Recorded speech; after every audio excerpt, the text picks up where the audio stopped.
Hey everyone, how's it going? This is Akash here and you're watching Tech Infinity.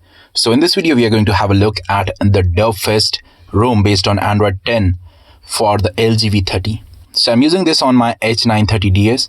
This is a beta build and the build date is 28th November 2019. And it also has the latest security patch level as of now. So I've also tried Haumia kernel with it and it works really great. So let me just quickly show you around the ROM and just show you what kind of stuff you can expect if you install this particular ROM. So let me just go here and under here. Okay, yeah, so under system you will find some gestures. You have the option to jump to camera directly using the power button. That comes in really handy. You have the option for 2-button navigation. That came with Android Pie, and you even have the amazing Android 10 navigation gestures. And by default this ROM comes with Pixel launcher, so that's nice. You can just swipe and hold from the bottom middle to switch to the recent apps, and you can swipe up from the middle to go to home, and you can go back from the right and the left sides. So let me just show you certain things. Okay, so okay, there's no connectivity.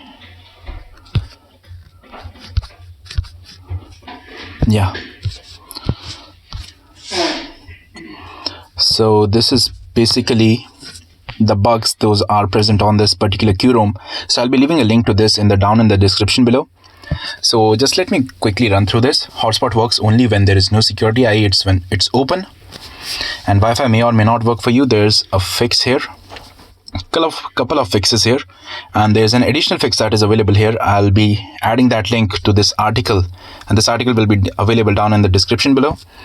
And recent Google Maps version does not work here, so I would recommend that you use 10.9.2 or an older version. And Chrome version 74 works well. 78 for some reason crashes for me, and this ROM does not work on H932, and there's no workaround for that. And video playback in some messaging apps like WhatsApp or Snapchat may be broken. On WhatsApp I cannot really play videos that I receive from someone, but I can play them on MX Player or VLC Media Player. And Bluetooth works here on this ROM, and obviously no VoLTE or no VO Wi-Fi on this ROM. And there's also the AVC reset bug when you play or pause the music with the hi-fi quad DAC.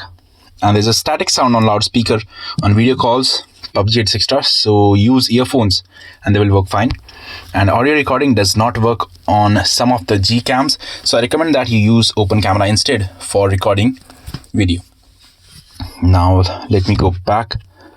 So here are the quick settings. As you can see, there are a lot of options here, and I kind of like them. So let's go in and have a look at the features that are actually available here. So let's see if there's anything under the display section here. Under lock screen display you will find various kind of stuffs, and yeah, here you have the always on display AOD option, and I've enabled that and it works perfectly. I have no issues with it. And you can change the display size, font size, etc. And I've enabled the dark theme as well, and you have the option for changing the accent color as well. And here you have headline body font. So well, that's that.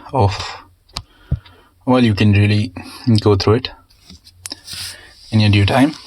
And you can change the icon shape, so that's pretty cool stuff. And let me show you something. And here's another cool feature. What was it named? Yeah, so it's under styles, and then you go styles and wallpapers. So these are different kinds of styles that you can kind of see here and apply to your phone, and you can even create a custom one. So that's pretty great, and this is really nice and I really like it. You have a few customization for lock screen as well. You can have the written clock in words, or digital clock, bubble, analog, or binary one if you're really smart or you want to show off or something, I don't know. And wallpapers here are really nice, and some of these wallpapers even work on the always on display, so that's pretty cool. So let me go in And here you will see all the features that are available on this particular room. You have system icons, status bar logo, this kind of stuff. And you have the option of showing the net activity here too. You can hide the arrows. You have the clock style, AM, PM. So I won't really be explaining each and every one of them. That gets kind of boring. So you can quickly just have a look at them. They are pretty self-explanatory. And performance and battery life has been amazing on this particular room.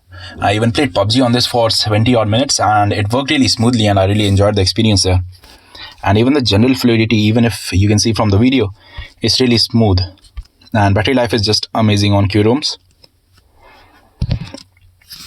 And let me just show you the sound section in case I forget that. So you have the charging sounds, charging vibration, touch sounds, touch vibration, screenshot shutter sound option, and you even have the hi-fi codec, and that works perfectly fine here except for the AVC reset bug. And yeah, and one annoying thing I found with this ROM is that whenever you double tap to sleep the phone, there's a vibration even if the phone is on silent. And I kind of found that vibration annoying. It may not bother you, but it may bother some of you, so I'm just telling that. And you have the status bar pull from the right edge, vibrate on touch, this kind of stuff. Pretty standard stuff here. You have accidental touch option, and you can press the power button, long press the power button to turn on the torch. You have some volume settings here, playback control, playback rock awake. You have volume steps option. You can even customize the volume panel. So here is the panel that I get currently, and you can control the cursor while typing. And then you have the navigation bar options, and then again you have a few gesture options. I've enabled them all, they are pretty handy. And you have the lock screen options here, and I'm not really including the Antutu score here because, well, Antutu scores don't really matter much, and if you compare it on the same phone, and I generally include them, but the issue is that Terracotta has been getting error of some kind, so it cannot predict the score accurately. So I'm not really going to include scores that aren't foolproof. And what else? You have the power menu. You can customize the power menu, a lot of options. You have a few notification options as well. And as you can see here, the ROM is very fluid. I really enjoy the experience. Animations, and here's the miscellaneous section. So what's my verdict? I would say this ROM is packed with features. It has a lot of features. The performance is super awesome. The battery life is amazing. And the bugs that I mentioned in the beginning, if you can live with those bugs, you'll really enjoy this ROM. But in case there's something like you cannot really live without hotspot and you need it to be secured, so those kind of minor things may become an issue for you. So that's that. And a very one important thing, this ROM comes inbuilt with Google Apps, so you do not need to separately flash Google Apps here. Okay, so, and another fact that if you're using Magisk, I would recommend that you use Magisk 20.1 stable and do not use anything older than 19.5 on any Android 10 ROM. On LG V30, else it will boot loop. Okay, so that's pretty much it for this video. And as you can see here, digital well-being also opens up. So that's that. Subscribe to my channel if you want to see more such LG V30 and other cool tech videos. Thank you for watching. Have a nice day.